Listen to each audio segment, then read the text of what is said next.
And that's really what opened up this next wave that is currently so hot. But also to see the innovation that happens actually in emerging markets and other countries that will influence our treatment. In vivo or not in vivo, that is here the question.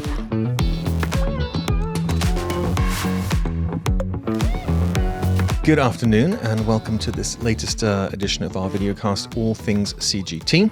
I am your host, James Hafseth. I work in Miltenyi Biotec's communications division. My background is in chemistry and chemical pharmacology, and I'm joined by my co-host Silvio Weber, who brings a much more biological flavor to things. I'll allow you to introduce yourself.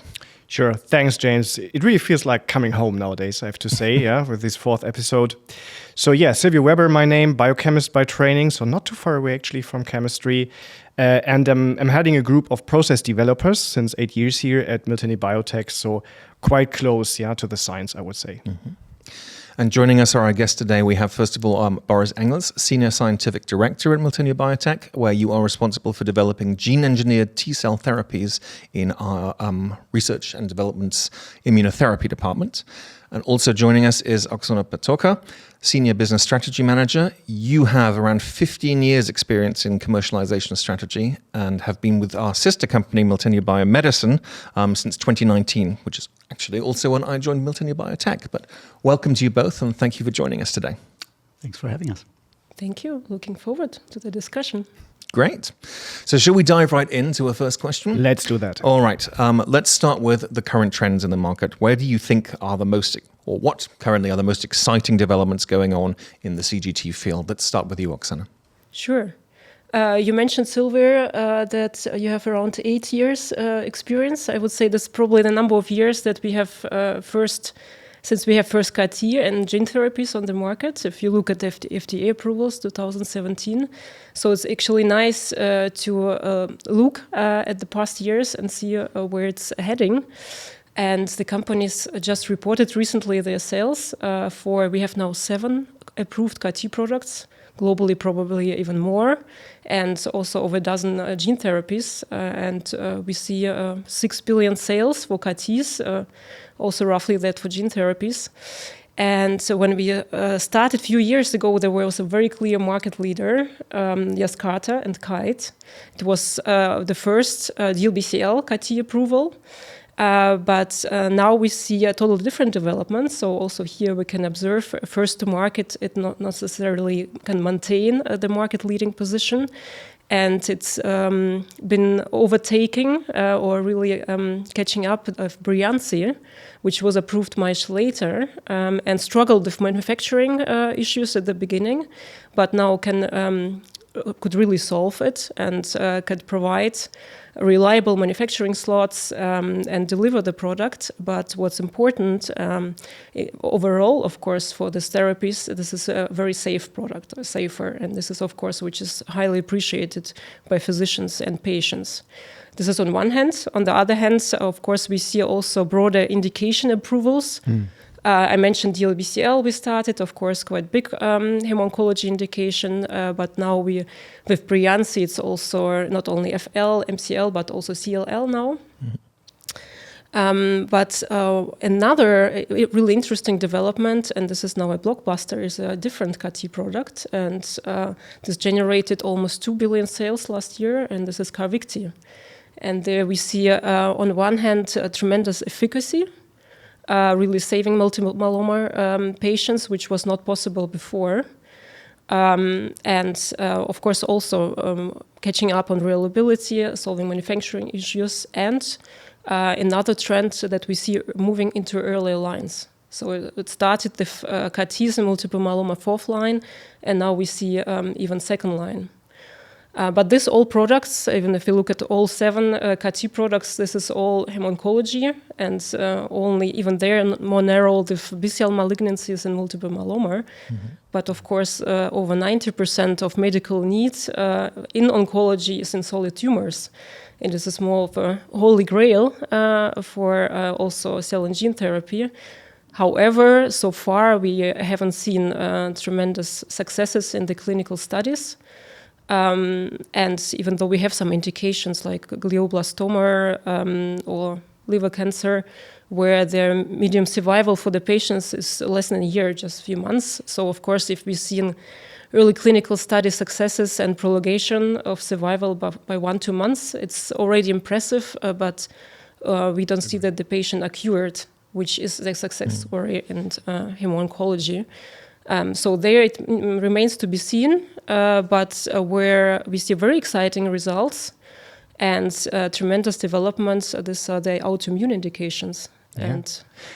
Oxana, I think that's really a great segue for our second guest, Boris. I know him a little bit, and I mean, moving into different indications and, let's say, repeating the success we had in the hematology field is something where I think also for solid cancer, he can speak to a little bit, yeah? So it depends also, of course, on the design, of the CAR-Ts, for example, or maybe TCRs or whatever you want to use. So what do you think from a technology side there, if you look more towards biology?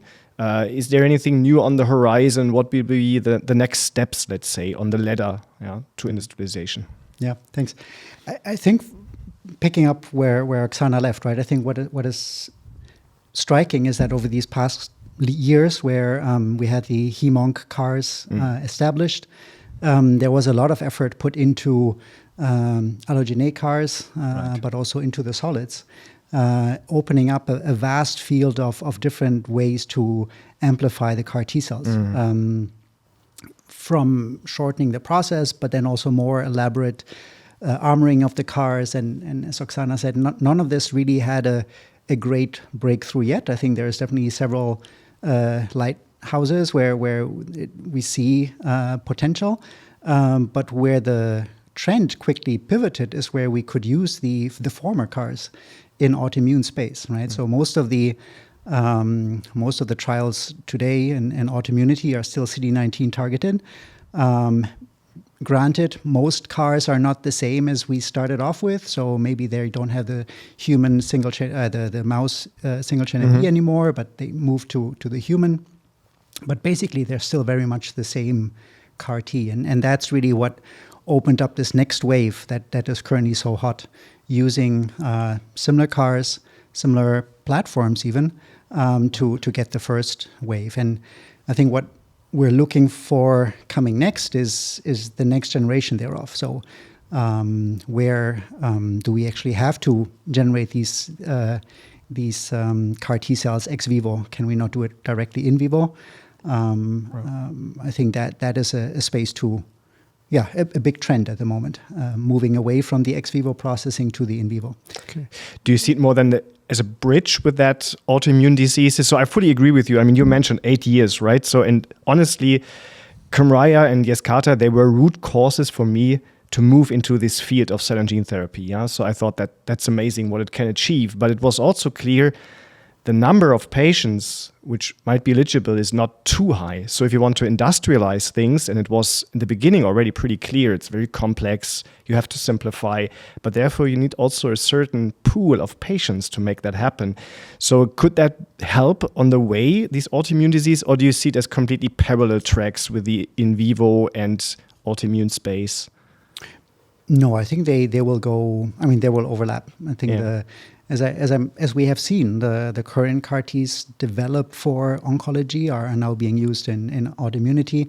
And the same, I think, will happen with the in vivo, where first trials in both oncology and autoimmunity are going in parallel. So I think this is a development on both sides. But also there, it's very interesting to observe with in vivo, as you mentioned, it starts with very where we have more experience with the targets and indications to see if this new technology will actually work.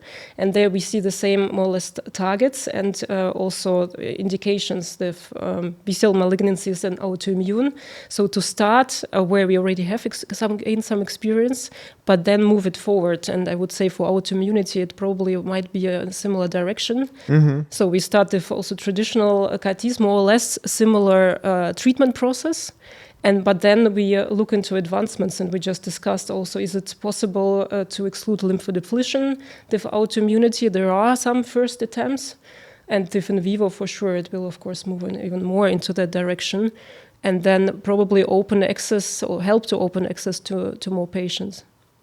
mean, there immediately comes one thing into my mind. I mean, money is important, but also somehow limited, finite. I mean, some would challenge that. Yeah, it depends in which country you live, but you have to balance that, between making a certain treatment accessible and available for patients, and then keep on doing innovation. So what do you think is most important, that we now really accelerate on that in vivo side to have a more, maybe suitable business model, right, where we can more easily scale, or shall we still put a lot of effort on the current ex vivo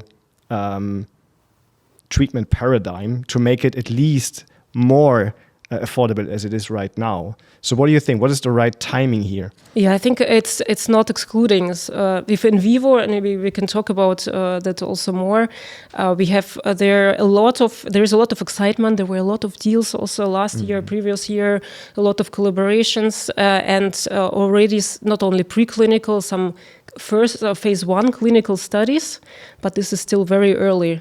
So we see encouraging results, but it's a long journey. And also from a regulatory perspective, it's not yet an established regulatory process for in vivo CAR-Ts, how it will evolve, how do we monitor long-term safety, how we assure that it's really safe for the patients to be administered. And this is always this balance. You want the innovation to be as fast as possible to give a curable or good treatment options for the patient. On the other hand, you want to ensure that it's safe and it's working for the patients. And I think that we can still achieve and improve the traditional CAR-Ts that we have. And you just mentioned, yes, it's available, again, in some indications. And let's look at DLBCL in the US. This is still only roughly 25% of eligible patients get the therapy. And also there we see various issues. If you live far away from a CAR-T treatment center, the probability that you will get access to it is quite low. Reimbursement issues, it's quite expensive therapy. How it's issued, if you look at Canada, for example, this is such a complex reimbursement process, very different in each province. It takes there often years till it gets into the healthcare system. And I think we have an opportunity now to solve or improve maybe some of the issues and hurdles that we have. But on the other hand, of course, with new technologies, there are more opportunities. So that's a really good point to come in here, actually, because yes, patient accessibility is obviously one of the major challenges, but there's also related to that a huge need for continuing technological innovation, which then raises questions for affordability. So how are we supposed to balance the two different things? Boris, solve that for me really quickly. I had something more on that, but I'll come back to the question either or. I think it's not excluded, right? So I think some of the technologies that we are working on are geared towards making it more affordable, right? So if we look at the current processes, and I think some of the earlier webcasts of in the series touched on that, but looking at simplifying, shortening, and automating the process has opportunity to decrease the price, but also just to streamline, right? We have learned so much over these past 10 years of manufacturing cars that we know which parts can be shortened, where to really focus on. So I think there's definitely big potential there to decrease the cost. The question also leads into in vivo again, right? I think it is one path that could lead to really making these therapies more affordable, but also increase the access, because it is really an off-the-shelf autologous product that could be generated by injection, but it is still early, right? So it's phase 1 studies that look promising, but I think the real verdict on safety is still pending. And maybe I can also build on it the affordability. So we look, of course, manufacturing costs are still extremely high in cell and gene therapies, and it is a hurdle if you compare it to small molecules, which are also not very cheap treatments, but the production costs are negligible there. So what triggers it besides that, and this is of course also development costs, and this is a question, how can we make the percentage at least in the end product price lower? And this is on one hand, you just mentioned more patients benefiting from it. so that it can be distributed, of course. On the other hand, we see a lot of interesting discussions from FDA and new updates and regulations. But lately, we see also a shift towards allowing innovation to come in a leaner process, so that there is, of course, a clear pivotal trial, but maybe it's a shorter, more accelerated process, and then that post-launch it can be still monitored, because safer product is extremely important. I mentioned it before, we see it in the sales, if safer product wins here, but also coming towards your point on the costs. The third component is the treatment costs. And in CAR-T, we know, on example of US, is at least as high as the actual product cost. Yeah, how we can forgotten. Yeah. Yes, and how we can reduce it there. And we see also their movements towards outpatient setting, and that will increase accessibility, for example, as well. If less patients are have to be in the ICU, or don't even need to be monitored, because we know the product is safe, we know how to eliminate high toxicities. That makes the whole process, of course, much easier and more scalable to other centers as well. And there we see movements too, from very big CAR-T centers, very centralized, to smaller centers. And this will probably not change. I mean, if we jump from ex vivo to in vivo, I mean, the mechanism is maybe still similar, right? I mean, we engineer in the body rather than out of the body, but the way of working, if we look at the CAR-T cell, this will remain the same. So not sure, Boris, if you already know a bit more about side effects, if they are similar, the profile, what do you think there? I think it's a big open question, right? Yeah. I think what we definitely have seen immediate infusion side effects, very manageable. I think the platform toxicities such as cytokine release syndrome or ICANS, etc. For now, we quite well know when they occur. With the in vivo, there's the hypothesis that there may be less.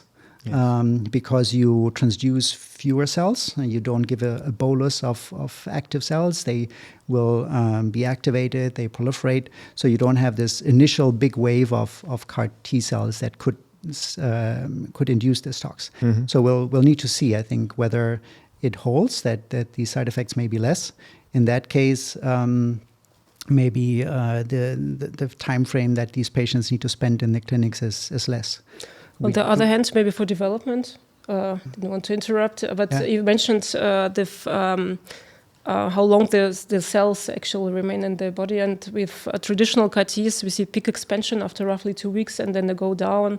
And after a few months, often they are not even detectable.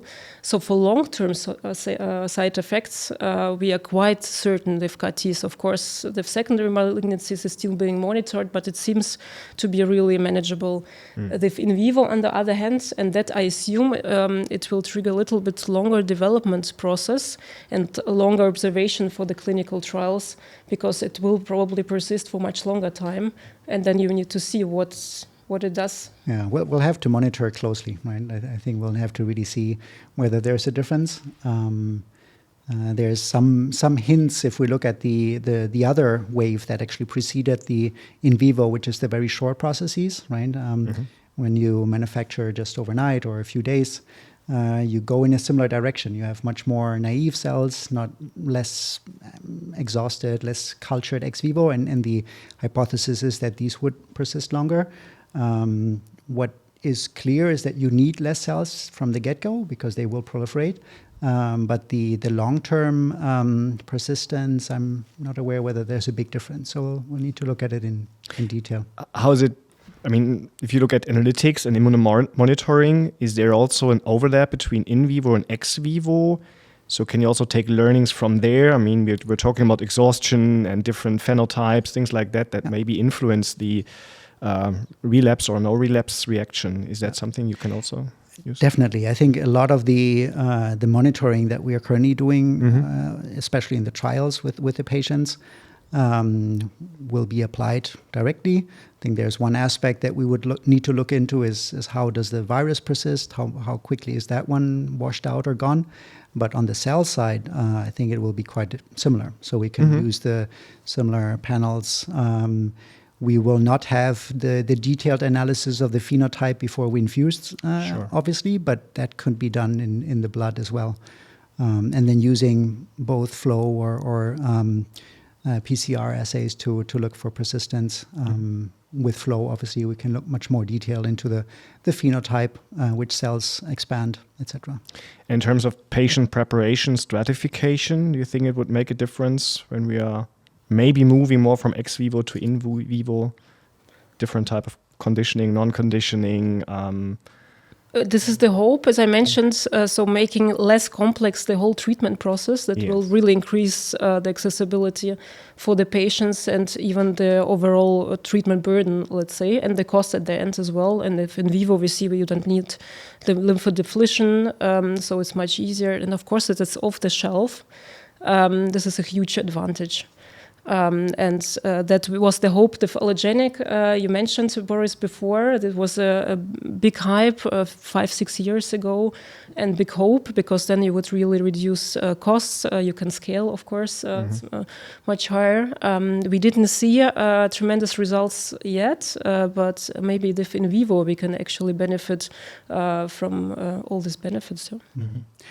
And maybe one aspect, and we touched on the autoimmune before, and I think that does open up the playing field again to some extent, because the requirements of the CAR T cells may be a bit different. Indeed, we don't actually want them to persist as long. We want a very deep depletion of the B cells, but then the B cells come back. So persistence is a different question. Lymphodepletion, we don't know yet. So from that aspect, I think some of the current clinical processes may change. So lymphodepletion, one example. That for autoimmunity, there's discussions whether we need to lymphodeplete. For in vivo, obviously, we cannot, because we need the T cells in the bodies to transduce. But I think it does, while on the CAR T side, we may have a lot of synergies. On the clinical, there may be other aspects to kind of It's very interesting, because we touched it before. You mentioned, is it traditional or completely new and then disruptive technology to in vivo? And we see both for autoimmunity. We see probably soon some approvals, for very first approvals, and of course niche autoimmune indications, maybe even end of this or beginning of next year. And this is though the traditional, let's say more or less CD19, the CAR-T's traditional process. But then we see a lot of movement in the clinical development, especially for autoimmunity. So this is a nice space on the one hand to prove the concept that it really works and give also to the patient the opportunity to be treated, and on the other hand to try out maybe lymphodepletion, other innovations as well. Yeah, I absolutely loved what you say about these learnings, because I think this is something we often underestimate. The value we have, we are applying living drugs. They interact with the body. We will learn, how the cancer will be attacked, how these memory cells may remain in the body or not. And this is something which is not, I think, reflected by the batch price or, in the end, what this medicine will cost. But it's instrumental to come up with then better treatment, not so costly treatments, and we pay also a little bit for this, I think, right? Yeah, but of course the price still plays a huge role. Yeah, I mean that might be another round, right? Can we maybe challenge the current pharma model? Because I think from the pharma side, you have your business model. You will not be able to completely change it, but maybe there's another model coming on top, and this is really bringing in these learnings when we have biological interactions in the body. Yeah, I know it's difficult to grasp from a pharmaceutical perspective, but I think if we think about information, learning, and science, this is really very valuable. So I think, from my perspective at least, this is one of the most interesting pairings that we've had to interview here, because we have a real holistic view of the CGT space.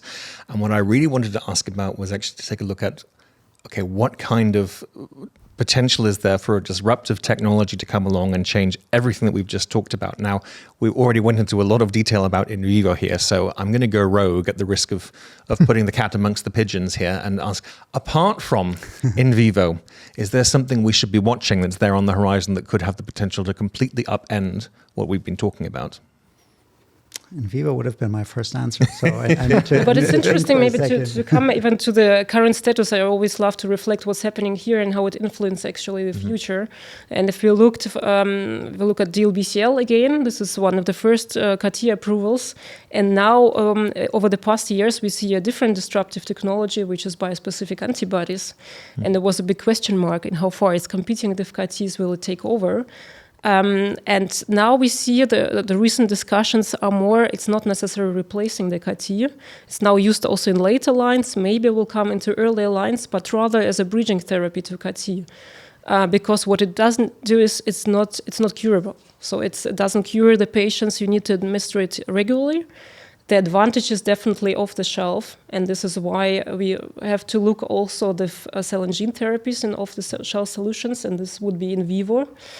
But of course, we also need to see that the patients are cured. And it was interesting, we just had recently discussion with a QAL from emerging countries where they didn't have a CAR-T yet. They're very excited, but they have somewhat access to bispecifics. And this is for many patients the only treatment option if they not reacting to the first-line chemotherapy. But the problem there is, for example, with logistical issues, because you need to be treated every 3 weeks, for example. And if the product is not supplied to this country, this is then a problem for the patient. And with CAR-T, of course, the hope is that you administer it once, one-time treatment, and most of the patients react very nicely and are cured. And maybe, so in vivo, it kind of jumped a big step from where we are with the current approved ones, right? So allo we discussed was another intermediate step that was looked at, but there is yet another where through the shortening of the process, there's also a niche where we could actually manufacture the cells outside of the body and infusing them right back. So that is another kind of intermediate step where we have more control of what the vectors do, but enables us to also have a quick treatment off the shelf. And in that context, maybe we should also mention the LNPs, right? I think the in vivo, a lot is done with lentiviral vectors, but the LNPs also emerge as a new platform of gene delivery, even in this pre-commercial, hopefully soon commercial setting of cell therapies. It has had a great jump with Corona, right, with the vaccines, but now also using it as a vector to transiently or for longer term modify the T cells. So I think that's an in-between space that is quite and maybe to add up also on even autoimmune and in vivo for sure, and you questioned what might be the game changer and the completely new technologies, and I think it's very interesting to observe. We traditionally from usually US, maybe somewhat Europe, where innovation and first approval came from. And now we see also a lot of development, for example, in China in the first studies for in vivo and autoimmune, by the way, as well, very early on. We're more in China, and there are more and more other regions coming as well, including also India with their first CAR-T approvals and becoming a bit more experienced with the clinical development. And in China, it's even more advanced. That's why a very good example where we have impressive products, including Carvykti, coming out from there. And this is a lot easier, of course, to go into clinical trial. There are more patients, a bit more flexibility. And I think also for the future, it might go into both directions. From here, we have some approved products in the US, Europe, how we bring them to patients outside of developed countries, more in emerging countries, but also to see the innovation that happens actually in emerging markets and other countries that will influence our treatment and bring new products and innovation here. Okay. Shall we move on to my favorite section? Let's do that. Yes, okay. It was such a rich session today, right? Going to place bets, right? Yeah. It's really difficult to come up with a summary. I mean, I would love to speak with Shakespeare and say in vivo or not in vivo. That is here the question. But I think what we learned today is that there are many shades in between, right? You mentioned some of them. We have same-day manufacturing. We had allogeneic. We have possibilities to streamline manufacturing. We have these autoimmune disorders, which gives us a very rich base, to come up with new innovations here. So we have to keep on going on many different paths. I think that is very much sure for now. And for the, I would say, sustainable future, one thing I heard from our founder is that he talked about integrated ecosystems. And I think that's very much true, right? I think if we want to make that happen, many things have to come together. It's different kind of businesses, different kind of technologies, and they have to have a sustainable future. So it could be on either end, right? It could be on allogeneic or autologous, but these ecosystems, they need to form, and in that ecosystems, they have to evolve. That is something that I really take from that conversation today. We were talking about patients, quality over these episodes, right? Supply chain, manufacturing, analytics, all of that has to come together. So we have to keep the learnings, we have to integrate them, and we don't have to see it as a competition. It's something that is in synergy, right? And it goes together. So this would be the summary of today. James, anything to add from your end? I think I couldn't have said it better myself, Silvio. Feels so good. I will thank you for that, but I will also, and I hope you won't take it amiss to say, more importantly, thank our two guests once again, Oxana and Boris. Really appreciate you having taken the time out of your day to come and answer our questions and share your knowledge with everybody. So it was lovely. Thank indeed. you. Yeah, thanks so much. Thank you. Thank you. And very exciting future for cell and gene therapies. Yeah. Remains, yes.